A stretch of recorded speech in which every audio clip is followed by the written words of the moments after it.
नमस्कार दोस्तों। 12 और 12 24 कोस की दूरी पर दो बस्तियां बसी हुई थी। उन बस्तियों के सेठ अपनी कंजूसी के लिए समूचे मुल्क में मशहूर थे। दोनों बस्तियों में बराबर हैसियत के दो हम उम्र साहूकार भी रहते थे। दूर बसते हुए भी दोनों की गहरी दोस्ती थी। इत्तेफाक की बात कि दोनों का एक साथ सेहरा बंधा, बेहद सुंदर बहुओं के साथ हथलेवा जुड़ा और सीप सीप के साथ ही मोती पड़ा। तब खुशी खुशी दोनों साहूकार परस्पर वचनबद्ध हो गए कि चाहे जिस किसी के बेटा बेटी हो, वे उनको एक दूसरे के साथ बांध देंगे। पेट की आशा के दरमियान ही उन्होंने अपनी अपनी संतानों का रिश्ता तय कर दिया। एक दूसरे की प्रीत में बावले और धन पागल उन सेठों को कुदरत के खेल का रंच मात्र भी ख्याल नहीं था। 9वें महीने एक ही नक्षत्र में दोनों लड़कियां जन्मी। कुछ तो दी हुई जबान के नशे में और कुछ कंजूसी की लत के दबाव में एक सेठ बेईमानी कर बैठा। बेटी होने के बावजूद सूप की जगह कांसे का थाल बजाया। नाई भेजकर दोस्त के गांव बेटे की बधाई पहुंचाई। दोनों सेठों की हवेलियों में उत्सव के साथ गुड़ बांटा गया। पहले पहले माँ ने सोचा कि दोनों दोस्तों में परस्पर मजाक का रिश्ता है, वक्त आने पर आप ही सारी बातें सामने आ जाएंगी, तब तक इस भ्रम से कोई हानि नहीं। अबूझ बचपन तक क्या तो छोरा और क्या छोरी, यह तो जवानी छाने पर ही भेद वाले मर्म की ठीक से पहचान होती है। पर बाप ने उस भ्रम को मिटने के लिए जाने अनजाने में कोई चेष्टा न की। लड़की की लड़के की तरह परवरिश की। वक्त के पहले ही कमर में मेखला और धोती, बदन पर अंगरखी, सर पर बंधेज का साफा। पहले तो सारी बातें मस्करी सी लगती थी, पर अब जब वक्त का उभार जाहिर होने पर बाप की नीयत नहीं बदली तो माँ का माथा ठनका। एक बार मीठे उल्हाने के साथ पति को सचेत किया। कहने लगी, यूं देखते हुए भी अंधे कैसे बने हो? तब सेठ हकलाते हुए कहने लगा, मैं तो कहीं अंधा नहीं हूँ, मुझे तो तीनों लोकों की सूझती है। सेठा ने अपने सर पर हाथ लगाकर बोली, 3 लोक की सूझने वाले को बेटे के कपड़ों में बेटी का जोबन नजर नहीं आता? सेठ कहने लगा, इन छोटी छोटी बातों पर ध्यान देने के लिए मेरे पास वक्त ही कहाँ है। सेठानी की अभ्यस्त जबान से आप ही रोजाना वाला संबोधन निकला, मुन्ने के बापू, तुम यह क्या पागलपन कर रहे हो? बेटी तो पीले हाथ करने लायक हो गई और तुम्हें यह छोटी बात नजर नहीं आती? सेठ कहने लगा, पर पीले हाथ करने की मैंने मना ही थोड़ी की है। मेरी तेज अकल की कौन बराबरी कर सकता है? मैंने तो कोख के भीतर ही रिश्ता निपटा दिया था। सेठानी करीब आकर कहने लगी, तुम्हारे निपटाने से क्या होता है? भला छोरी से छोरी की कहीं शादी हुई है? सेठ ने कहा, शादी का क्या है, की और हो गई, पर दिया हुआ वचन तो मरते दम तक नहीं तोड़ा जा सकता। सेठानी की आंखें ऊपर ललाट में चढ़ गई। यह मजाक का लहजा तो नहीं है? सूरज की तरह दमकती सच्चाई पति को क्या दिख नहीं रही? भला ये बातें किसी को समझाने की हैं? उसका मुंह फटा का फटा रह गया। पर अब अगर चुप रही तो गजब हो जाएगा। आखिर मुश्किल से मन कड़ा करके कहने लगी, भले आदमी, तुम्हारे वचनों से सेजों की कमी पूरी कैसे होगी? कुछ तो ख्याल करो। मैंने तो इतने बरस मजाक समझकर तुम्हें छेड़ा ही नहीं। सेठ कब चुप रहने वाला था, कहने लगा, मैं छेड़ने जैसा काम तो करता ही नहीं। बेशुमार दहेज मिलेगा, धूमधाम से बेटे की बारात लेकर जाऊंगा। मर्द की जबान नहीं बदला करती, कुदरत की गलती का नुकसान मैं क्यों भरूं? सेठा ने तो अब असमंजस में पड़ गई। या तो अभी भी पति उससे हंसी कर रहे हैं या अपने वचन से हरगिज इधर उधर नहीं होंगे। पर आज बात को अधर में नहीं छोड़ना है। फैसला होने पर ही सेठानी को चैन पड़ेगा। गुस्से से खोलती हुई कहने लगी, तुम्हारा नफा नुकसान गया भाड़ में। तुम्हारे जैसे बाप मिलने पर बेटी सेजों का नुकसान कैसे पूरा करेगी? इस बात का तुम्हें ख्याल भी है? सेठ गुमान से कहने लगा, क्यों ख्याल क्यों नहीं है? 8-10 बरस पति के परदेश जाने पर भी समझदार बहुएं सब्र रखती हैं। ऐसा वैसा पति मिलने पर जैसे तैसे करके कोख की साध पूर्ति है या नहीं? बेटी की किस्मत बेटी के साथ आप ही खींचेगी और आप ही ओढ़ेगी। अब जाकर सेठानी को पुख्ता विश्वास हुआ कि ये बातें हंसी की नहीं हैं, पति तो गुथे हुए जाल की एक गांठ भी ढीली नहीं करना चाहते।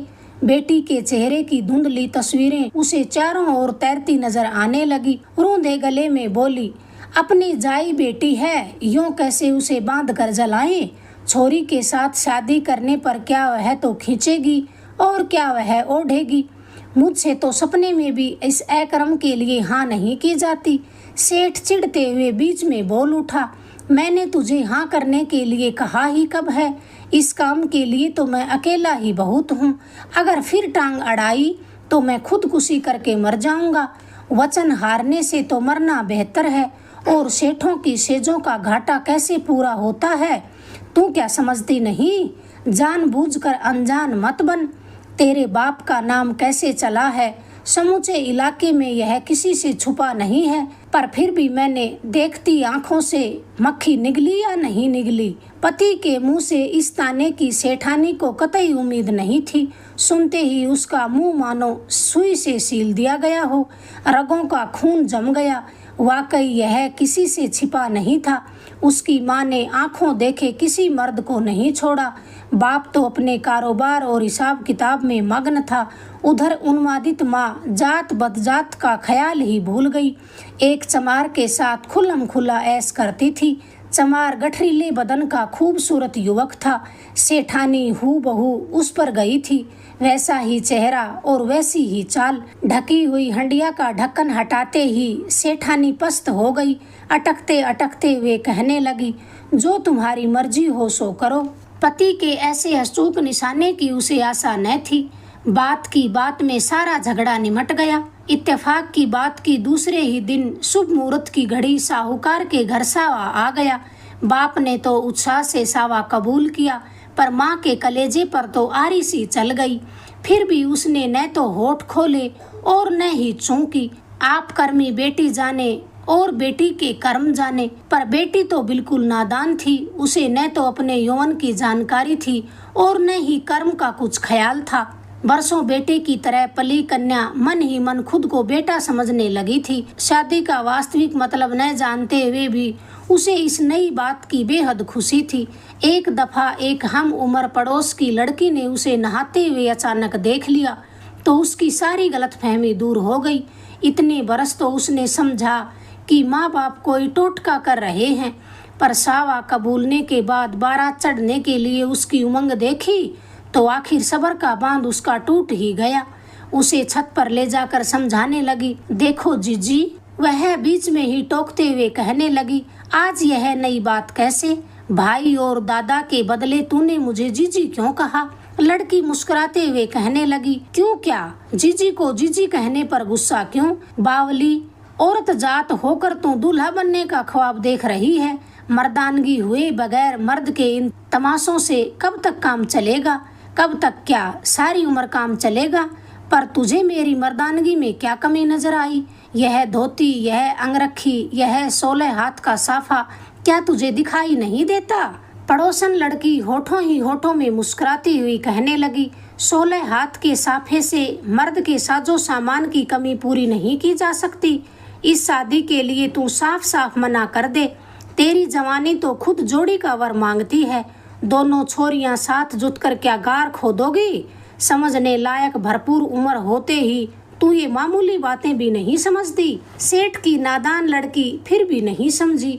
मुंह मसोस कर कहने लगी, तू तो मेरी सुंदर बीबी से जलती है, तुझसे मेरा सुख देखा नहीं जाता। पड़ोसन उसे सीने से लगाकर कहने लगी, अब तेरा क्या किया जाए? आखिर ठोकर खाने पर तुझे अकल आएगी, पर फिर समझकर भी क्या होगा? बाप को तो दहेज का लालच है, पर तेरी माँ ने तुझे कुछ नहीं समझाया।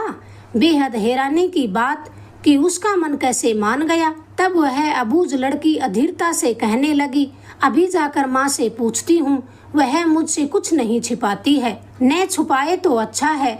इतना कहकर पड़ोसन अपने घर चली गई और बेटी हड़बड़ाई हुई अपनी माँ के पास पहुँची।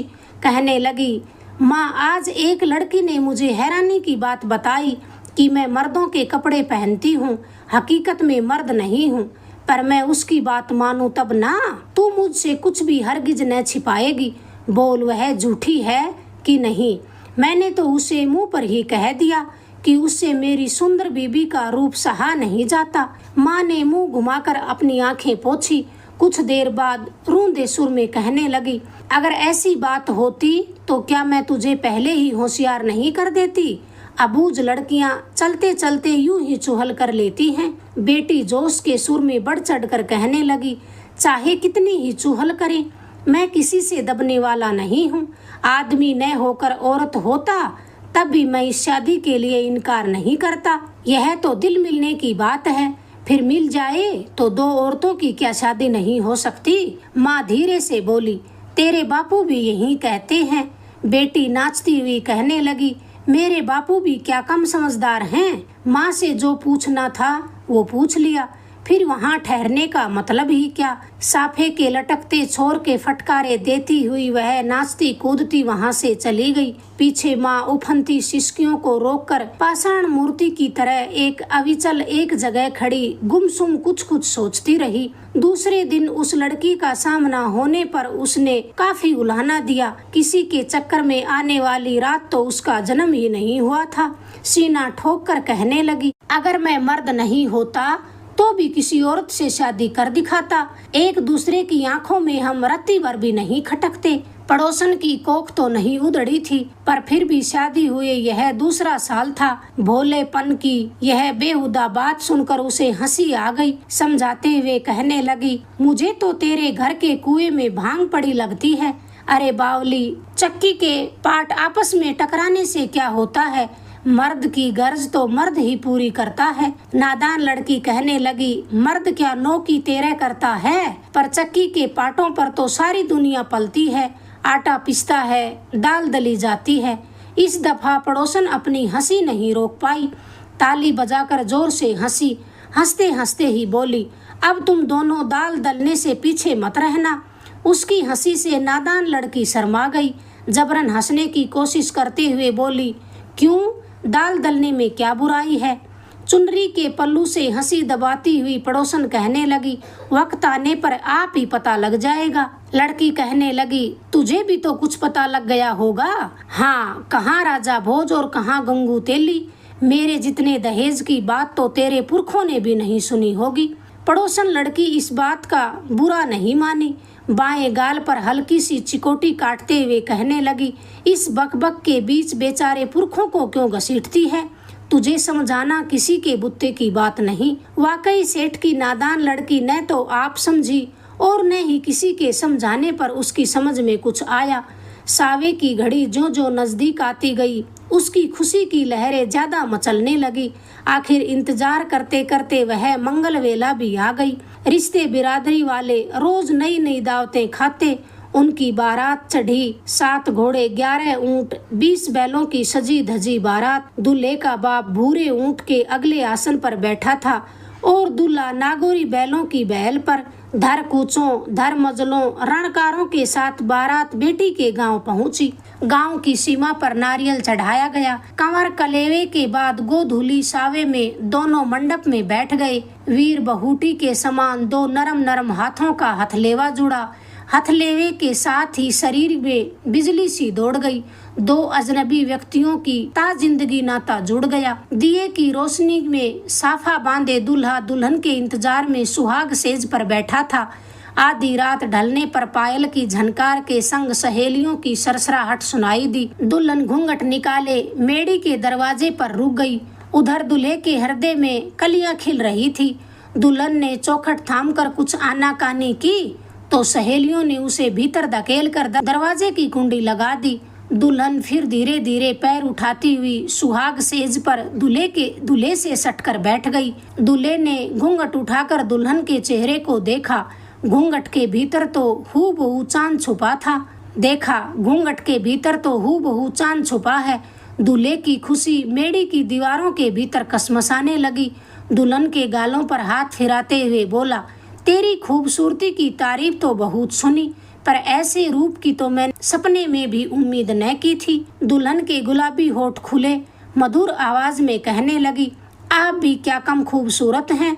मेरा रूप तो आपके सामने पानी भरता है। दोनों एक दूसरे का चेहरा निहारते हुए सलोनी आब की नजरें भर भर कर पीते रहे। मेड़ी के दरवाजे पर खड़ी औरतें दरारों में झांक झांक कर तंग आ गई, पर उनको उजाले के अलावा दूसरा कुछ नजर नहीं आया। शायद आंखों की प्यास बुझने पर दूसरे अंगों की प्यास जगे। दूसरे दिन भी मेड़ी में वही नजारा। औरतों की आंखें पथराने लगी, पर उन्हें चाह के मुताबिक दूसरी कोई झलक नहीं दिखी। नाजुक पिंडलियों में दर्द कसकसाने लगा तो एक एक करके सभी सीढ़ियों से नीचे उतर कर चली गई। शर्म शर्म की जगह होती है, ऐसी भी क्या शर्म। लगातार 2 अनमोल रातों का सत्यानाश कर दिया। ऐसी तो कच्ची उम्र भी नहीं है। मुई आंखों की प्यास का क्या अंत। एक पल देखो तो वही बात, और सारी रात आंखें फाड़ो तो वही बात। अपनी अपनी प्यास और अपनी अपनी समझ। दुल्हन ससुराल आ गई, पर तब भी दूल्हे की न तो शर्म दूर हुई और न ही समझ बदली। माँ की फिक्र का तो कहीं अंत ही न था। इस अजीबो गरीब शादी की वजह से आसोज की उमस में भी उनके शरीर की ठिठुरन का कोई पार न था। पास ही सोया सेठ तो खर्राटे भर रहा था, पर सेठानी की नींद राम जाने कहाँ उड़ गई थी। दोनों छोरियां बैरन रात से कैसे जूझती होंगी। असलियत सामने आने पर बहू की क्या हालत होगी। अबूझ बेटी तो कुछ समझती ही नहीं, खुशी खुशी शादी के लिए चल पड़ी। यह तो जानबूझकर खड्डे में गिरी, पर बेचारी बहू तो अभी तक हकीकत से अनजान है। उधर मेड़ी में घी के दिए का उजाला मंद मंद जगमगा रहा था। दुल्हन साफे के सिरे को सहलाते हुए कहने लगी, यूं भी मेड़ी में बहुत उमस है, साफा उतार कर आराम से सोइए, मैं आपको कुछ देर हवा कर देती हूँ। यह बात कहकर वह सुरंगी पंखी से पति को हवा करने लगी। पति कहने लगा, साफा तो मर्द का खास श्रृंगार है, उसके बिना तो मर्दानगी फीकी लगती है। तू कहे तो अंगरखी खोल दूं।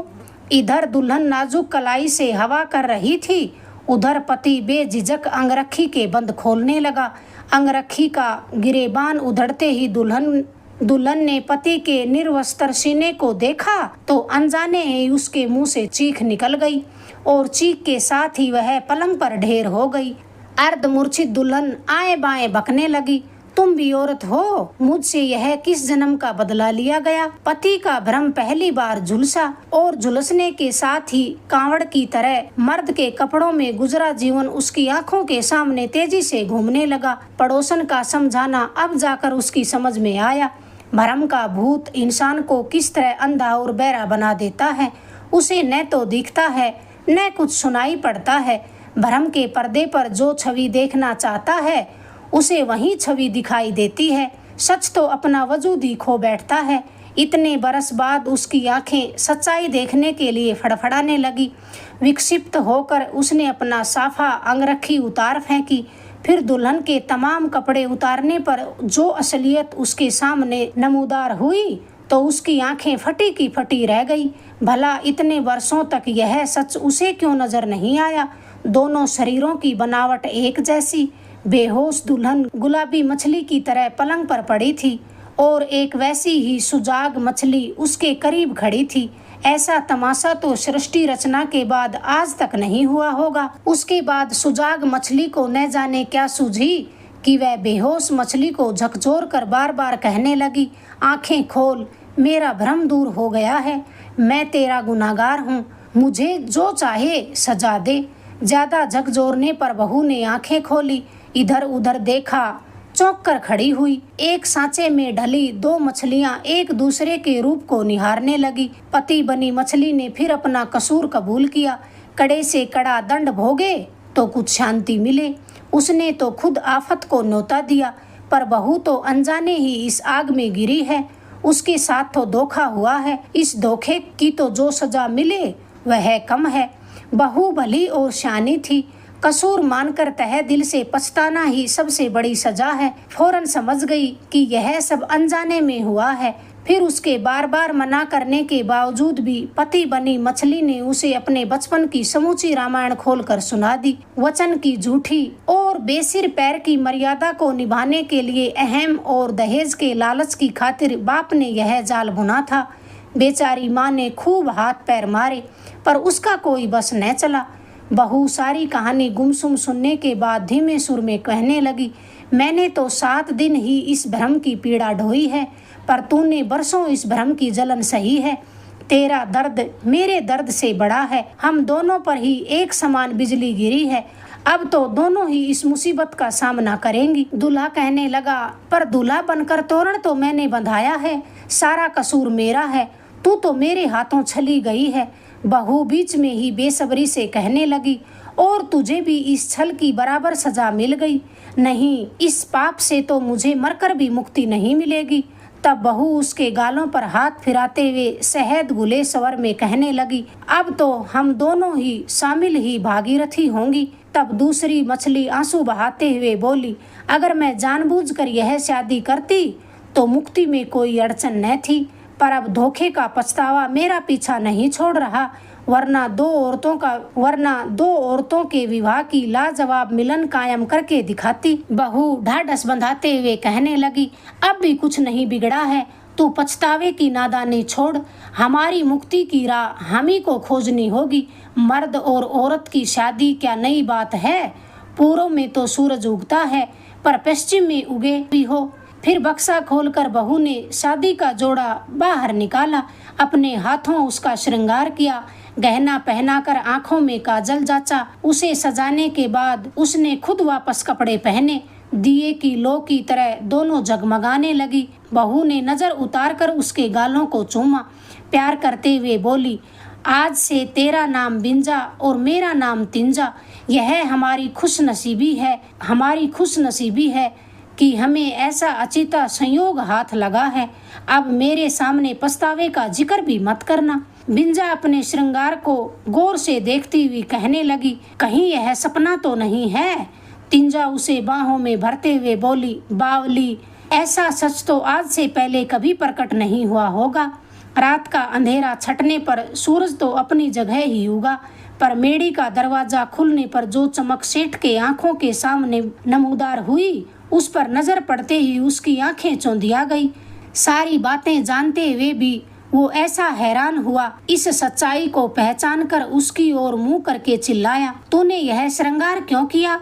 घर की इज्जत और मेरे वचनों का तुझे कुछ ख्याल है या नहीं? हकलाते हुए बाप का हुलिया देखकर बिंजा को बरबस हंसी आ गई। तुमसे पूछना चाहती थी, पर अब कुछ नहीं पूछूंगी और न ही कोई जवाब दूंगी। बाप पैर पटकने के साथ थूक उछालते हुए कहने लगा, बेहया, तू क्या जवाब देगी? यह श्रृंगार मैं तुझे हरगिज नहीं करने दूंगा। मेड़ी के दरवाजे पर हल्ला सुनकर माँ दौड़ी आई। सारी रात उसकी पलक तक नहीं झपकी थी। बेटी का यह श्रृंगार देखकर उसके रोम रोम में बिच्छू के डंक की वेदना कसक उठी। बेटी की मौत से भी इस श्रृंगार का मातम ज्यादा तकलीफ दे था। बरसों से पाले पोसे सच ने जब इस कदर अपना रूप दर्शाया तो एक बार भी उसे वह झेल नहीं पाई। कुछ पूछने के लिए बेटी के होठ खुले ही थे कि वह उससे लिपटकर फूट फूट कर रोने लगी। रोते रोते ही बोली, तू कुछ मत पूछ बेटी, कुछ मत पूछ। मैं खुद बेहद गिड़गिड़ाई, खुशामदें की, पर तेरी तरह मेरा भी कोई बस न चला। पर फिर भी मैं हाथ जोड़कर तुमसे विनती करती हूँ, अपने बापू को बद्दुआ मत देना। एक दफा तो तिंजा के होठों पर मुस्कुराहट की आभ थिरक उठी। कहने लगी, तुम्हें अब भी बद्दुआ की फिक्र है? सब्र रख, मैं न तो किसी को बद्दुआ दूंगी और न ही इसके मुंह से बद्दुआ के बोल निकलेंगे। हम तो उल्टा आप लोगों का एहसान मानेंगी कि हमें ऐसी अनमोल सीख हाथ लगी। तिंजा के मुंह से ये बोल सुनते ही सेठ अच्छा बुरा कुछ भी न सोचकर अपनी पगड़ी उसके कदमों में रखते हुए गिड़गिड़ाने लगा, बहू, अब मेरी इज्जत तेरे हाथ में है। जैसे भी हो इसको समझा कि यह श्रृंगार उतार कर पहले वाला लिबास पहन ले। तिंजा खिलखिलाकर हंसने लगी और बोली, तुम अब भी मुझे बहू के नाम से पुकारते हो? धन्य है तुम्हारी इज्जत और तुम्हारी मर्यादा। समझ में नहीं आता कि झूठे लिबास से तुम्हारी इज्जत कैसे बचेगी, और ऐसी इज्जत बचाकर करना भी क्या है। आज तक तुमने अपनी मनमानी की, पर अब हमें अपनी मनमानी करने दो। हम तो तुम्हारे छल को सरेआम वरदान की तरह कबूलना चाहती हैं। सेठ को अपना असली रूप जाहिर करने के लिए कोई बहाना चाहिए था। तिंजा के मुंह से ये बोल सुनते ही वो अपनी असलियत पर आ गया। आंखों में रंग लाकर कहने लगा, इस घर में तो मेरी ही मनमानी चलेगी। अगर अपनी मनमानी चलानी है तो तुम्हारे लिए यहाँ जगह नहीं। इस बार तिंजा बोली, हमें यह जगह अब शोभा भी नहीं देती। फजूल ही बकवास से बात दूसरी ओर मुड़ गई। हम यही कहने के लिए तुम्हारे पास आ रही थी, मर्जी हो तो आशीष देना, अब यहाँ सांस लेने को भी हमारा मन नहीं करता।